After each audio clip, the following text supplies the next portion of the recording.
Ito po, ipapakita ko sa inyo na isa doon sa mga sinasabi patungkol doon sa binanggit ni VP Sara na siya pa ba ang nagdidesisyon. Tingnan mo, kung hindi guilty yan si Bongbong Marcos, iba na eh. Iba na yung kanyang pagsasalita. 'Di ba? Lutang na eh. Iba-iba ang sinasabi niya. Tingnan nyo po. Nasa na mga flood control? Nandyan ang mga flood control na overwhelm lang. Yon, sabi niya, andyan ang mga flood control. Ibig sabihin ni Bongbong Marcos, hindi merong flood control, meron. Sobrang lakas lang na overwhelm. Sobrang lakas lang ng bagyo. Sobrang dami lang ng tubig. Kaya hindi na control nung flood control. Pakinggan natin. Many months later. Wala kaming makita na kahit isang hollow block. Isang Marcos, COVID ka talaga. Dati, merong flood control, wala. Na-overwhelm lang. Ngayon, wala kang makita. Ng simento, walang equipment dito. Lahat itong project na ito, ghost project. Nasa na mga flood control? Ulitin natin. Nandyan ang mga flood control na overwhelm lang. Many months later. Wala kaming makita na kahit isang hollow block, ng simento, walang equipment dito. Lahat itong project na ito, ghost project. Ayan. Yan yung sinasabi ko sa inyo kanina. Kahapon sinasabi ko pa, ito pa kaya? Alam pa ba niya yung sinasabi niya? Siya pa ba ang nagdidesisyon o binubulong lang sa kanya kung anong sasabihin? Sasabihin mo, baka hindi niya kasi alam yung nangyayari. Eh, sabi nung kaibigan ko, yan ang patunay at hindi lang yan, marami pa na iba-iba siya. Sinabi niya walang pumasok na baril sa KOJC. 'Di ba? Alam mo na may bumubulong lang, hindi niya alam kung anong nangyayari. Tanong siya pa ba ang nagdidesisyon? Ako baka mamaya mag-iingat tayo mga DDS. Ito seriously, mag-iingat tayo mga DDS kasi nagpapalabas sila ng fake videos. Okay? Nagpapalabas sila ng AI.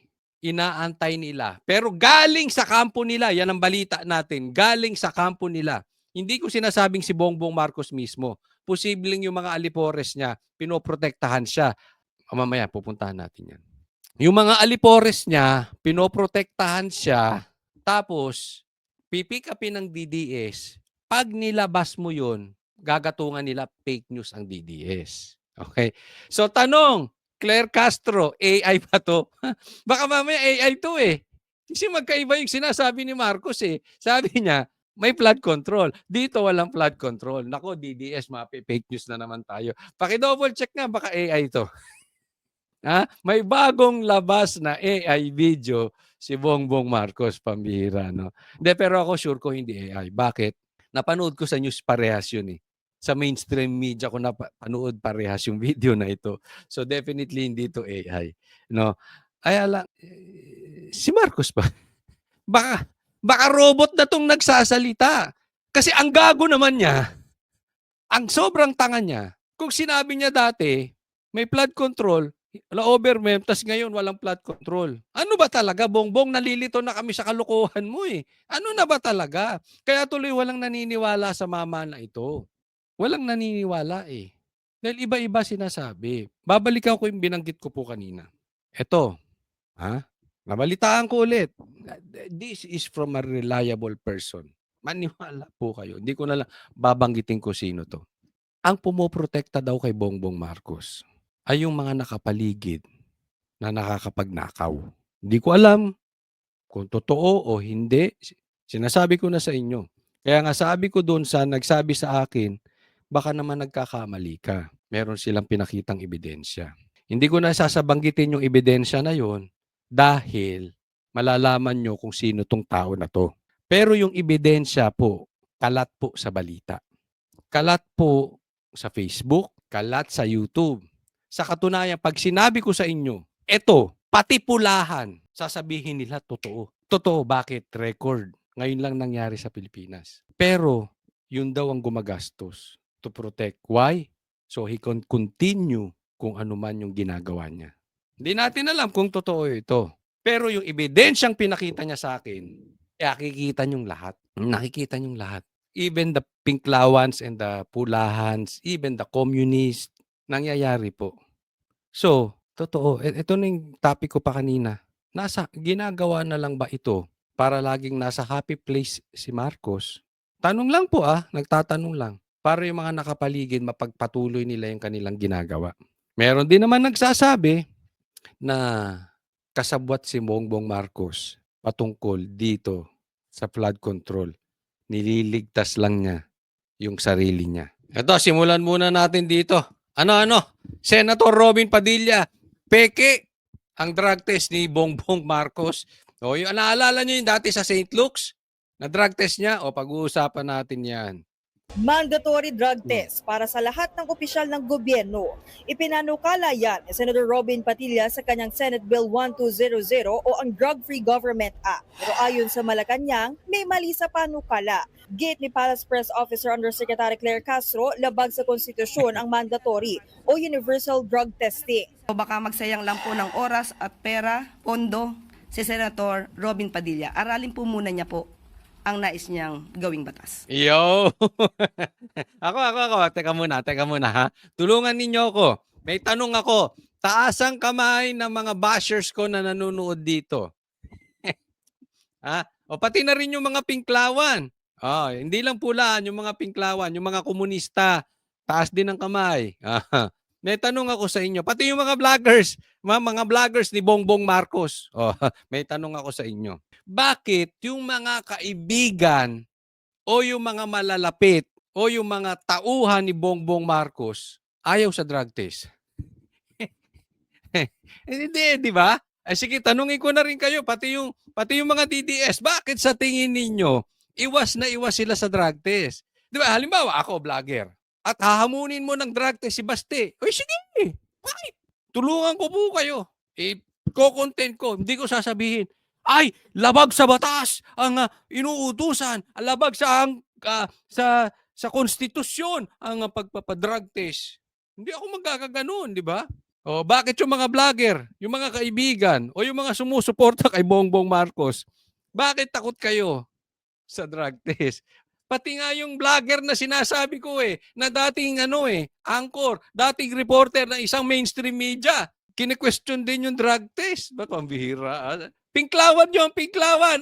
Pati Pinklawan ngayon. Tumutulong na rin patungkol sa drug test. Di ba? Diba? Masyado naman kayong nahalata, Claire. Di ba? Bakit naman pati? Nako. Sana po ay nabasa niya na po ang desisyon ng korte patungkol po dito. Social Justice Society versus Dangerous Drugs Board, ang allowed lamang po ay ang random drug testing.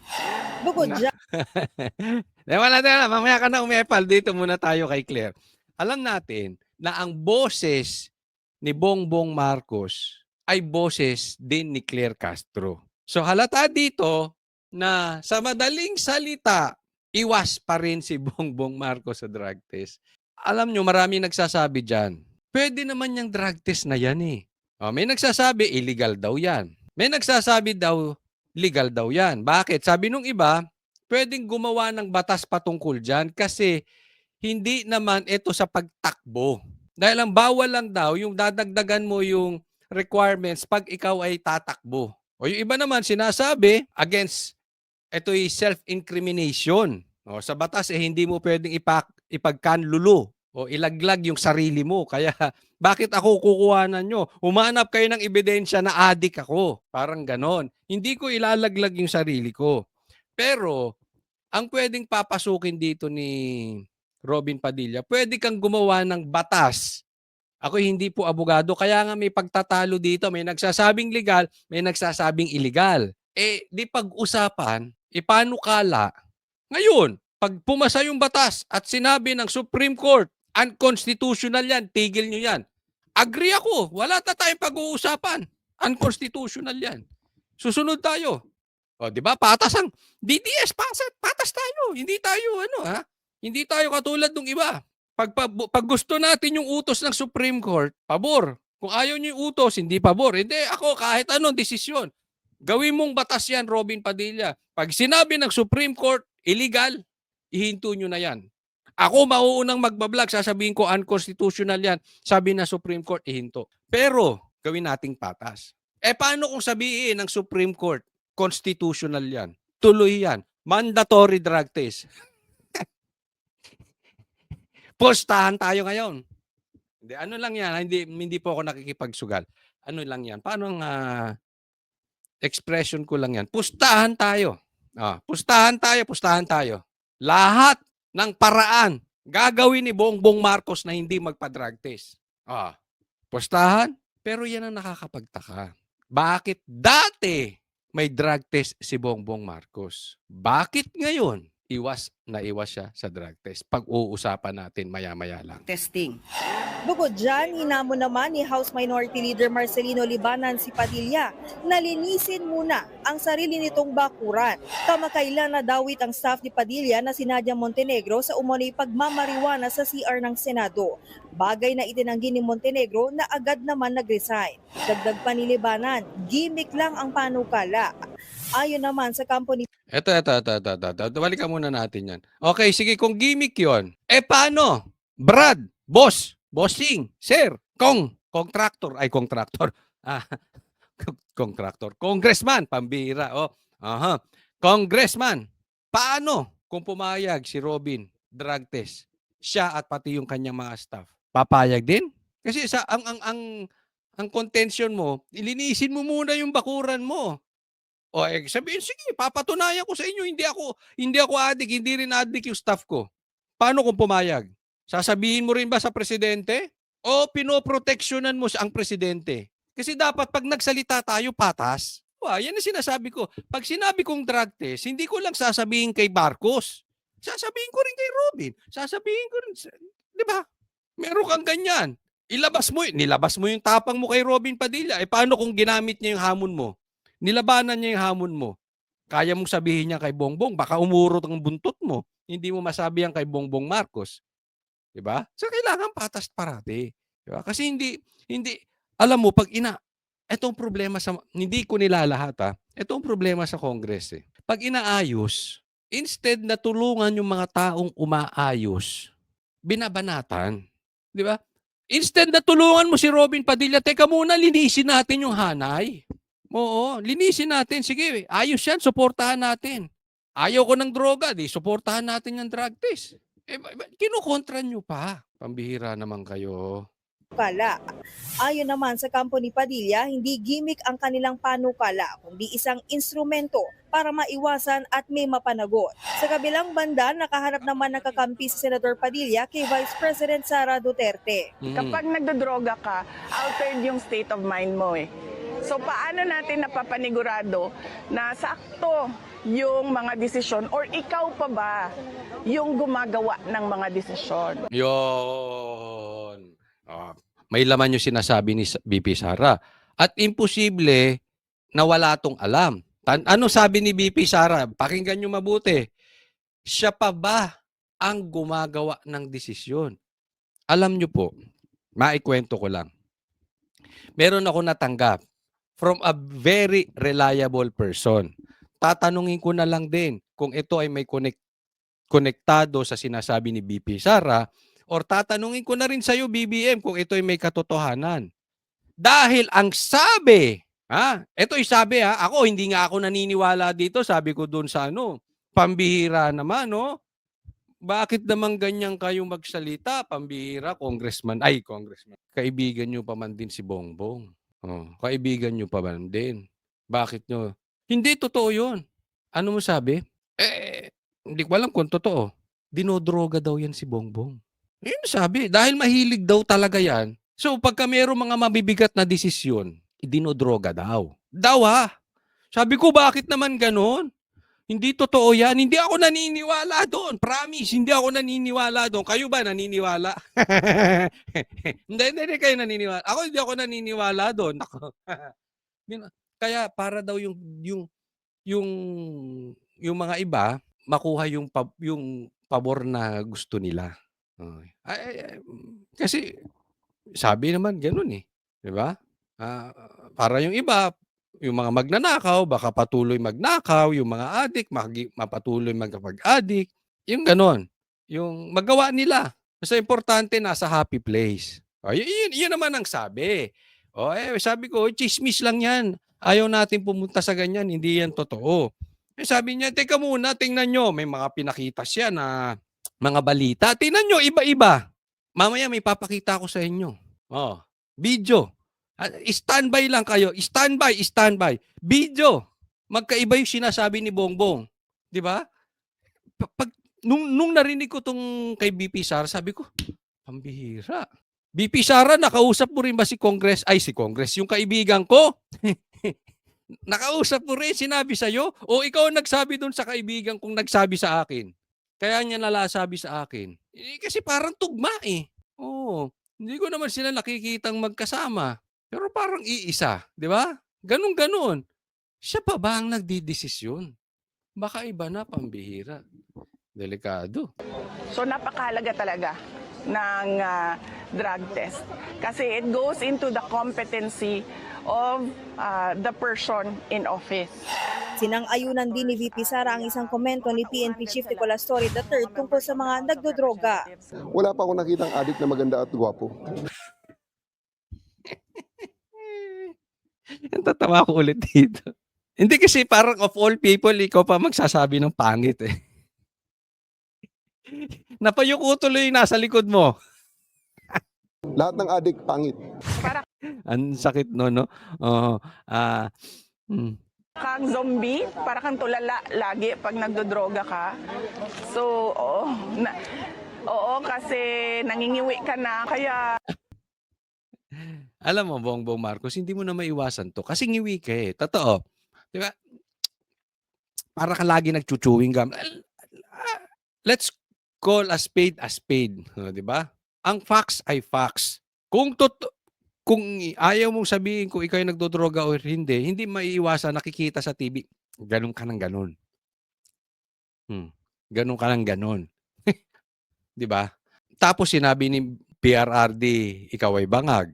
Tapos may namatay sa LA na inamin nung asawa niya, nakasama nung asawa mo, nagdroga sila. May mga ganun eh. So hindi mo to maiiwasan sa saglit na salita ng iyong tagapagtanggol na pinagtataguan sa palda niya na si Claire. Hindi ka na makakaiwas, kailangan mo na talaga magpa-drug test. Tapos sinabi pa ni Torre na walang adik ang maganda o gwapo, talagang pangit 'yan. Hindi naman po tayo pangit din naman ako, pero sir, pangit ka eh. Tapos sinasabi yung asawa mo, dating heartthrob. Tingnan mo itsura, ang pangit. Yung totoo lang, hindi ko po iniinsulto, totoo lang po, ang pangit. Tanggap ko din naman, pangit din ako. Pare-parehas tayong tatlo, pangit. Pero hindi ako nagdodroga. Kahit saan, hamunin mo ako ng drug test, magda-drug test tayo araw-araw. Go tayo dyan. Pero kasi tumutugma eh. Nakita ka na ba ng heartthrob na pangit? Ba't pangit ngayon? Di ba? Di ba pag iniisip mo, sabihin matanda. Hindi, ang daming magagandang matatanda. Magaganda, pogi. Hindi nag-a-addict pero pogi pa rin kahit matanda na. Maganda pa rin kahit matanda na. Tama o tama-tama. Pero ito ang pinakamatindi. 'Di ba? Meron kang drug test sa St. Luke's. At sinabi mismo ni Attorney Vic, magpa-drug test ka. Ngayon, merong ulit gagawing batas patungkol sa mandatory drug test, kinokontra na agad ni Claire. Bakit hindi mo sabihin? I-call out mo si Attorney Vic. Attorney Vic, di ba meron akong drug test sa St. Luke's? Alam mo yan. Bakit hindi mo ilabas ngayon? Hindi po natin tinitira si Attorney Vic, ha? Kaibigan po natin yan. Sa katunayan, kaklase ko pa po yan nung high school, ka-varsity ko pa po yan sa basketball si Attorney Vic. No? Pero, in fairness kay Attorney Vic, dapat sabihin mo, Marcos, yung records mo sa St. Luke's, nakakapagtaka bakit hindi mo yan nilalabas. Yan ang dapat bulat-latin ni Robin Padilla. Para sa akin kasi tama si BP Sara eh. Importante yan sa posisyon mo na ilabas yung iyong, ikaw pa ba ang nagdidesisyon sa bansang Pilipinas? Dahil nakakapagtaka, halimbawa ako, presidente, Isipin mo ikaw, presidente. Ayaw mo lang magpa-drug test. Pwede mong sabihin, oy, meron ako dyan. Kunin nyo yung drug test ko sa St. Luke's. But hindi nyo binabanggit. Nung hinamo ka ni Atty. Vic, hindi mo sinabi yan. Dapat binabalik mo kay Atty. Vic. O di ba magkasama tayo, Atty. Vic? Alam mo, matagal tayong magkasama. Alam mo, hindi ako nagtitake. Bakit hindi niya maganon? Dapat sinusuplak. Halimbawa, sabihan ako ni Boss Dada. Oliver, adik ka. Magkasama tayo parati, paano akong adik? Babarahin kong ganon. Magkasama kayo, ba't hindi mo maibalik sa kanya? O, balik mo, Atty. Vic, magkasama tayo dati pa. Unless, peke yun. Hindi ko sinasabing involved si Atty. Vic doon. Wala po tayong ganon. Kaya lang, ba't hindi niya ma-call out si Atty. Vic? Baka kasi takot siya maglabas ng ebidensya si Atty. Vic. Di ba? O baka lang, takot siya, barahin siya ni Atty. Vic may nalalaman. Hindi ko po alam. Hindi po natin sinisisi dito si Atty. Vic. Okay? Hindi po. Pero ba't hindi mo nilalabas? Kaya nga ang sabi, peke daw yun. Hindi sinasabing peke yung nilabas ng St. Luke's. Okay? Pero may anomalyang nangyari doon. Yun ang sabi. Okay? Banggit ko lang. Ako po hindi naniniwala. Kaya dapat ungkatin yung records na yon. Dahil ulitin ko, sa gitna ng diskusyon, bakit hindi mo mabulatlat yung patungkol sa record mo dyan sa St. Luke's at saka dyan kay Atty. Vic? Hindi mo masabi. Lalong lumalabas na guilty ka, Marcos. Totoo man or hindi, kakaiwas mo sa drug test, yung mga nagtatagpi-takpi, wala ka ng lusot. Totoo yan talaga. Papangit talaga yung mga adik, pangit talaga sila. Babalita mula sa Frontline, Camille Sam. Ito, pag-usapan natin. Kanya-kanya silang iwas doon sa baho na nangyayari ngayon. Napakalaki po nitong patungkol sa flood control na to. Sa pagsingaw ng anomalya sa flood control project, punching bag ni Baguio Mayor Benji Magalong ang mga congressman ng bansa. Mga congressman at taga-DPWH daw ang nakikinabang sa pag-agos ng milyon-milyong pisong pondo para sa mga proyekto. Usually ang nagdidesisyon niyan yung politiko, yung congressman. Kasi siya yung naghanap ng pondo, siya rin ang didikta. And usually pag siya ang didikta, yung paborito niyang congressman, kung ay paborito niyang contractor, kung hindi siya ang contractor. Pinalagan ni Leyte 4th District Congressman Richard Gomez ang mga banat ni Mayor Magalong. Sa kanyang Facebook post, bagaman hindi pinangalanan, pinunan ni Congressman Gomez ang pag-iingay ng isang city mayor. May ibang pakay umano ang alkalde sa pagsakay niya sa isyu ng korupsyon. Kung ito daw ay may kinalaman sa congressman ng lungsod na may nadalang mas maraming proyekto kaysa sa kanya, huwag niya raw idamay sa issue ang buong mababang kapulungan para lang magpapogi. Yan, teka muna, binanatan siya dito ni Richard Gomez, okay? Huwag mo daw idamay ang buong congressman para ka lang makapagpapogi. Guilty ka, Richard Gomez? Guilty ka? Oo, ikaw lang ang may karapatang magpapogi. Hindi, ito si Richard Gomez, legit na pogi ito. Walang bahid to, pogi talaga. Pero yung ibang nagpapapogi, ayaw mo. Gusto mo ikaw lang. Hindi. Ano ngayon? 'Di ba? Tingnan mo. Sinabi ni Mayor Magalong, yung mga congressman na sila yung kasabwat dito sa flood control projects na anomalya. Bakit nagre-react ka? 'Di ba? Kung hindi ka guilty, ilan ba kayong congressman? 300 plus. Hindi naman lahat yan involved. Pero wag mong sabihin, Richard Gomez, na wala kang alam, na tanga ka, na walang involved dyan na kahit isa na congressman. Baka hindi lang isa. Madami. Don't tell me you don't know. Meron at meron dyan. Hindi lahat. Bakit ka nasaktan? Si Pulong, Congressman Pulong, nasaktan ba? Isa pang Duterte, nandiyan dyan, nasaktan ba? Andyan din yung anak ni Marcoleta, nasaktan ba? Ang daming congressman, hindi nasaktan. Ikaw nasaktan? Hurt ka? Hindi, tanong, guilty ka ba? Kasi yun lang na iisipin mo eh. Kasi sinabi niya tapos ikaw lang ang pumuyok or isa ka lang sa mga pumuyok. Guilty ka. Kung wala kang ginawa, bakit ka masasaktan eh? Hindi naman sinabi ni Magalong lahat dyan kasabwat. Yung iba lang daw ang kasabwat. Or baka hindi ka involved dito sa flood control project, pero baka may kaibigan ka. Tanong lang. Baka may pinoprotektahan ka. Tanong lang. Pero kaduda-duda kasi itong question mo na to. Sa dami-dami, ikaw pumalag. Yung iba hindi. Ano to? May baho? Kumbaga merong murder. Halimbawa lang may namatay, may dead body, nakita na. May patay. Ang tanong na lang, sino gumawa? Ito ganyan din. Definitely, may ghost projects. May nandaya. It's a fact already. Proven. May pandarayang nangyari. Ang tanong na lang, sino? Hugas kamay ngayon. Kaya ikukonek ko po ito sa binanggit ko kanina kay Bongbong Marcos. Bongbong Marcos, hindi ka pwedeng maghugas kamay dito. Turo ka ng turo sa iba eh. Dumaan naman sa sekretary mo yan eh, ang DPWH. Sino ba may hawak niyan?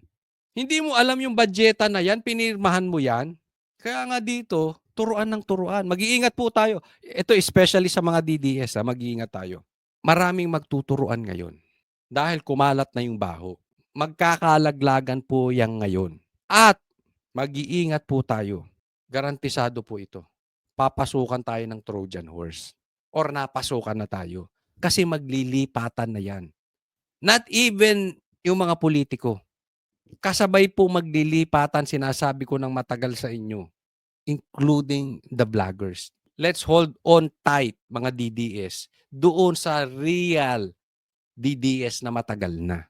Yung hindi binastos si PRRD, yung hindi lumipat dahil nagkapalubog na yung barko. Hindi ko sinasabing yung iba peke, okay? Wala po akong sinasabi, kayo po ang maghusga nun. Ayoko makisali sa gulo. Batang sa akin lang, eto. Mga politiko, maglilipatan na yan, maglalaglagan na yan, mga vloggers, lilipat na din yan. Kasi wala na talaga sila dun eh. Wala na silang aasahan. Asahan ninyo yan. Pati yung followers, maglilipatan na rin yan. Iiwan nila yung barko. Okay? Mag-iingat lang tayo kasi habang dumadami, definitely dadami pa yan. Gumugulo.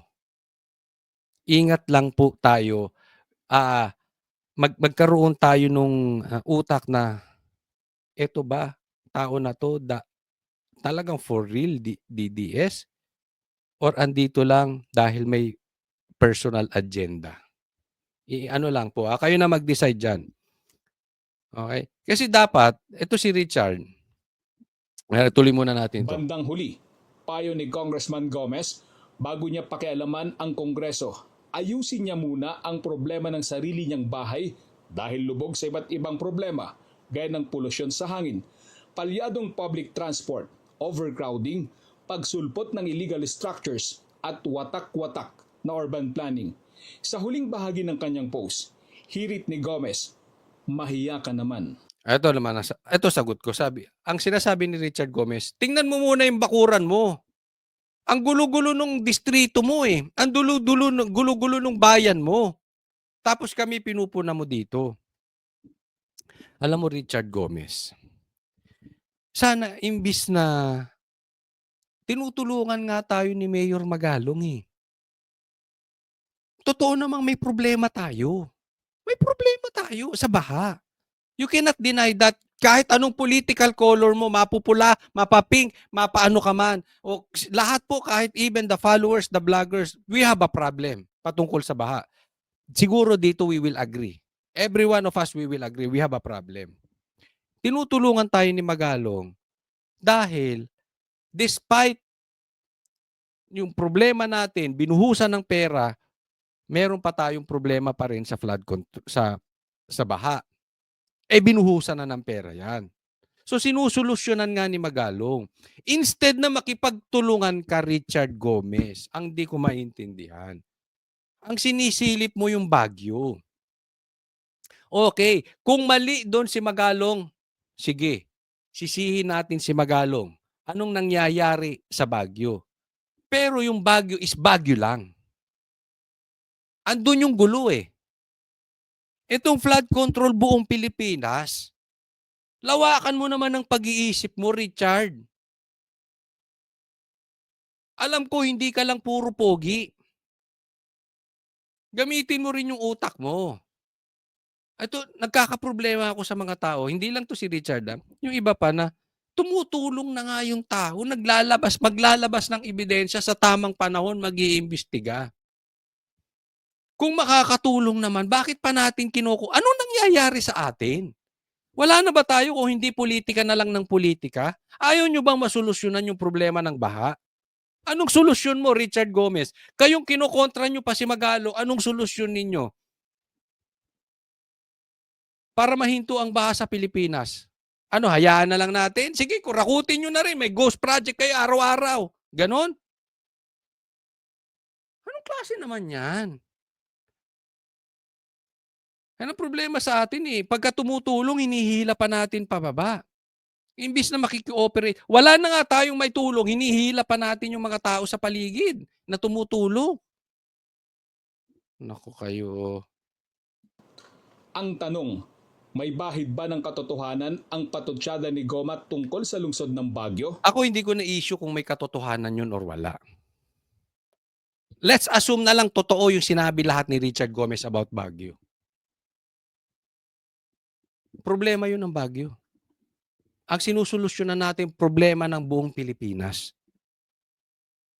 Makipagtulungan ka na lang. Huwag ka nang pabigat. Next topic po tayo. Ito, isa. Tingnan ninyo. Magkakalaglagan talaga dito sa baha na to. Now I can say na wala talagang report. Because up to today, wala pa silang nabibigay. So, ang bola ngayon, wala na dito sa 2026 Committee on Appropriations, kung hindi, doon na kay Saldico ang bola ngayon. Kasi siya yung head niyan eh. Nasaan ang 2025 Small Committee Report? Ito ang patuloy na hinihingi at hinahanap ni Navotas District Representative Toby Tiangco. Ayan, andito tayo. Ang hinahanap po yung committee report ng small committee. Dahil may small committee, again, it's a fact. Diba? Totoo na yan. May report yun. Bakit wala? Nawawalang flood control projects, nawawalang committee report, small committee report, nawawala si Saldico. Ano kayo, multo na lahat, pambihira? Nagmulto yung project ng baha, nagmumulto na rin si Saldico, nagmumulto na rin yung yung report. Sabay-sabay kayo naglao sa Pilipinas. Pambira sa kayo nagpunta. Oy, Saldico, asan ka na? O, baka magdedemanda ka rin ha. Kasi yung balita ko, mahilig ka magdemanda eh. Oh. Mga dekalidad pa yung mga mo. Baka mapikon ka daw eh. Saldico. Tanong lang naman. Asan ka raw? Hindi ako nagsabi si Tiangco. Asan na yung committee report? Sa unang plenary committee level ng 2026 budget deliberations nitong Lunes, hiniling nito na ilabas sa publiko ang 2025 Small Committee Report. Kasama ang mga pangalan ng miyembro at ang mga pagbabagong ginawa sa 2025 budget upang maging malinaw at transparent sa taong bayan. Ngunit hindi ito nakuha mula sa komite. That is a document within the purview of the 19th Congress. Given that we've now crossed over to the 20th Congress, we would need to consider that request. Giit ng kongresista, bunsod nito, tanging ang nakaraang chairperson ng Appropriations Committee na si Ako Bicol Party List Representative Elizalde ang makakasagot nito. Sino pang makakasagot? Wala na records eh. Pag hindi pa niya nasagot yan, nako, ano nangyayari dyan? Paano napalitan yan nung imposible? Diba? Tama na. Sabi ni BP Sara, ang may hawak ng pera ng buong Pilipinas. Si BP Sara nagsabi si Tambaluslos at saka to si Saldico. Tapos, hinahanap bakit daw may small committee. Sabi ni Tiangco. Ngayon, merong nabago doon sa budgetan, doon nagyari sa small committee. Kaya hinahanap niya yung report. Wala yung report, wala din si Saldico. Dumudugtong-dugtong na eh. Kaya ano sabi niya? Yung bola na sa'yo. Ibig sabihin, sinabi ni BP Sara. Ibig sabihin, kung hindi mo mapapatunayan yung sinabi ni BP Sara na ang may hawak ng buong pera ng Pilipinas ay ikaw at saka si Tambaluslos, yung sinasabi nila na nagkaroon ng magic dan sa small committee, pag hindi mo mapatunayan, kaya nga nasa iyo na yung bola, ibig sabihin totoo. Nasa iyo na yun, napatunayan ng lahat. Anong gagawin mo, Saldico? Huwag kang magalit sa mga nagbabalita sa amin. Kung may magalit ka kay BP Sara, magalit ka kay Chanco. Or better yet, maglabas ka ng ebidensya to contradict yung sinabi ni BP Sara, to contradict yung sinabi ni Chanco, hindi ka mahagilap, hindi mahagilap yung small committee report. Ayon kay Representative Chanco, ang small committee ang humahawak ng mga individual amendments o pagbabago sa budget, katulad ng kung anong tatanggapin, tatanggalin at kung saan kukuhanin ang mga pondo ng General Appropriations. Yung pagbabago, sino may hawak? Si Saldico. Siyang chairman. Pagbabago patungkol sa budgetan. Bill. Aniya, ang mga detalyeng ito ng 2025 national budget ay malalaman lahat sa dating puno ng small committee.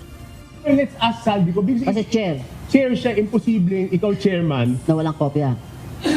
hindi mo alam kung ano nangyari. And where is Saldico right now? He got re-elected, di ba? Yeah. He's a congressman. Did you see him already at the No. house up to now? No. Nawawala, di ba? Asa si Saldico? Congressman siya, di ba? Yes, sabi niya, ano? Asan siya? Nakita mo na siya? No. Ay, Saldico, asan ka? Nawawala ka raw. Sabay-sabay kayo talaga naglaho. Nakakapagtaka naman yan. Flood control, naglaho. Saldico, wala. Small committee report, wala din. Wala na lahat.